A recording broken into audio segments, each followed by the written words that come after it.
ディアス投手のドジャース移籍。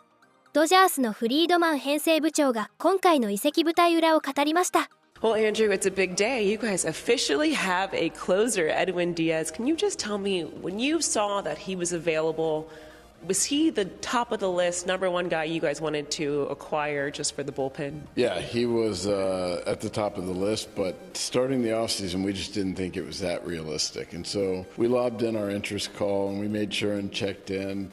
But it was very much in the back of our mind, like, let's not waste a ton of time on this. The likelihood that he'll leave New York seems really low. And it wasn't until Devin Williams signed with the Mets where I think 2 or 3 minutes later, call the agent, check in, and notice a little bit more of an openness. And so that's when we started kind of getting to work on it.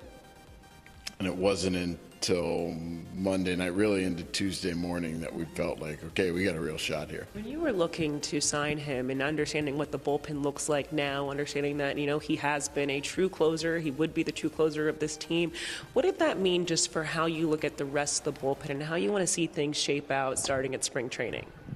Yeah, I mean, obviously last year our bullpen performance wasn't great.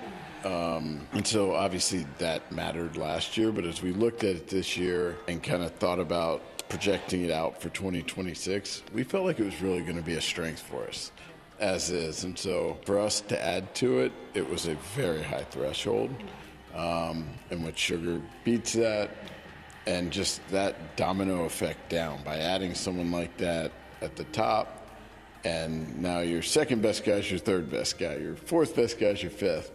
And just how that lengthens the bullpen, we're really excited about the options that we'll have, both right-handed and left-handed, and just the depth of arms and talent that we'll have to kind of navigate a really long season and hopefully, you know, have a really strong group going into October. When you look at the pitching as a whole last year, how deep the starters were able to go once everyone was healthy, did that change just how you looked at whether it was the starters, understanding the needs from the bullpen when you approached this offseason? Did things somewhat shift for you with just seeing, especially how, whether it's a Blake Snell and others, how much deeper they're going into the game? Yeah, I mean, I think in some ways it was a game of whack-a-mole. So in 2024, we're riding our bullpen. That's the strength.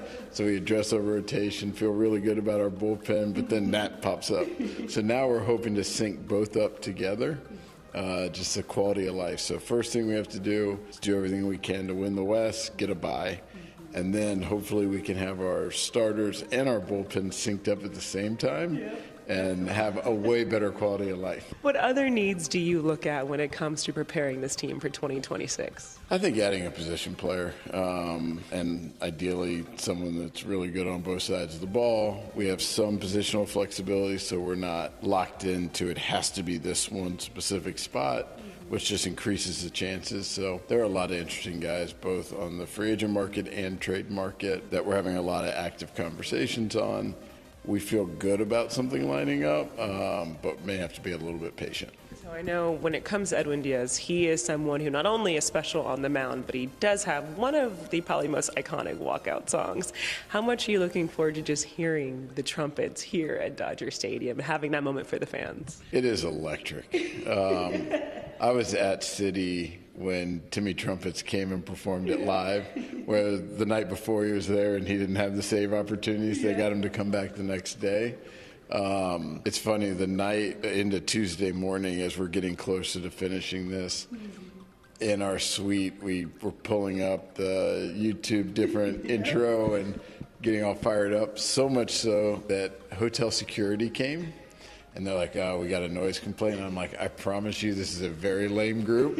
Like, this is, like, we're actually watching an entrance walkout. So he's like, okay, no problem, and left. But it was fun to go through, and I cannot wait. First one at Dodger Stadium, and just how electric it'll be. Also, that security guard probably had no idea what was going on. He's like, interesting that Diaz could have broken the news. Yep. Only he knew. Well, I know that this is going to be a very exciting start to 2026. So, Andrew, thank you as always, and maybe we'll be seeing you again this offseason with some more exciting news. So, thank you. That would be great. Thanks for having me on. 今回のポストシーズンでは、山本由伸選手がブリュワーズ、ブルージェイズで完投。最後に達成したのは2001年以来となるなど、ポストシーズンでの2試合連続完投は極めて異例の快挙で、スミス選手も、山本は何でもできる。速球のコントロールが抜群だし、カーブもスプリットもある。今日はカットボールもツーシームも良かった。本当に全ての球種が機能していて、相手打線を完全に翻弄していたよ。と絶賛。ドジャースのロバーツ監督も、今の我々のロースター構成を見ると、強みは先発投手陣だ。最も才能ある投手が多くのアウトを取れるとき、チームは非常に良い状態にあると言えるだろう、と語るなど圧倒的でした。また2025年からドジャースに加入したスネル投手も、ブリュワーズ戦で8回まで打者24人、1安打無失点という歴史的な快投を見せ、ポストシーズン史上2人目の快挙を達成するなど、分厚い先発陣がいたおかげでドジャースの補強戦略すら変えてしまったようです。なお最後に会見の様子も見ていきましょう。I'm really nervous, so I will be pretty short. I wanna first thank the ownership, Andrew, Brandon, to welcome me here. Will be a new experience for me and my family.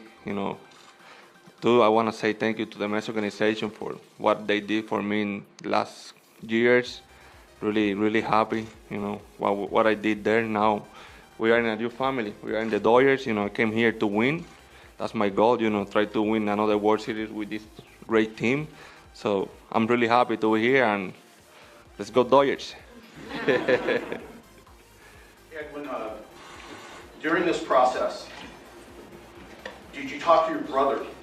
And if so, what was the conversation like with him, with his experience here with the Dodgers?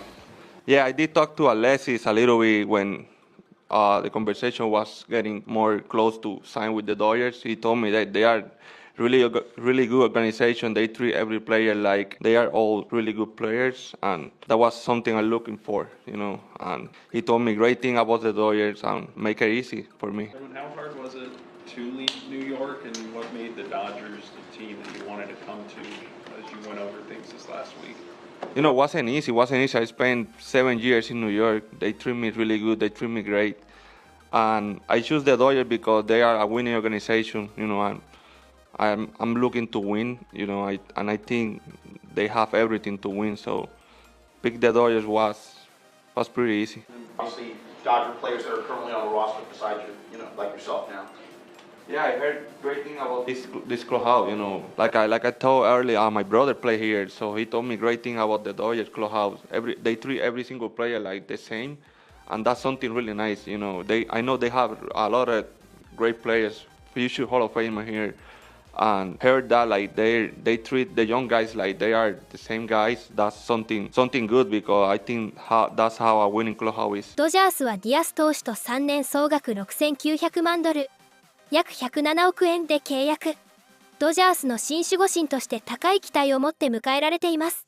ワールドシリーズ3連覇へ向けて盤石な体制を整えています。